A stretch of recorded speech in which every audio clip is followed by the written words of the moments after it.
Moi et mon frère, on a acheté à 2 couples il y a 3 ans dans le quartier ici. Puis on cherchait vraiment une habitation où on pouvait élever nos enfants. On a chacun 2 enfants, puis on habite un au-dessus de l'autre.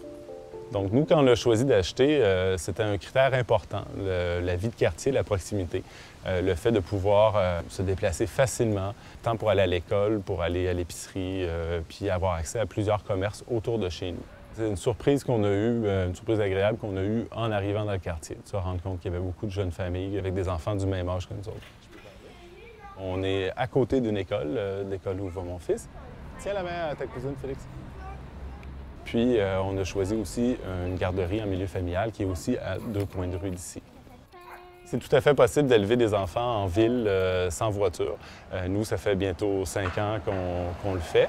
On utilise différents moyens de transport, la bicyclette, l'autobus, puis à l'occasion, la voiture aussi avec comme l'auto ou des voitures de location. C'est ce qui est le plus efficace à Montréal pour se déplacer d'un point A à un point B. C'est souvent beaucoup plus rapide sans voiture.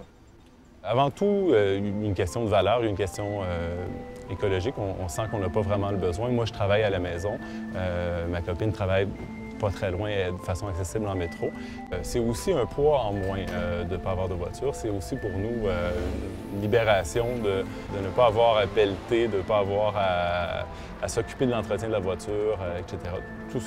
Tous les soucis qui viennent avec une voiture en général.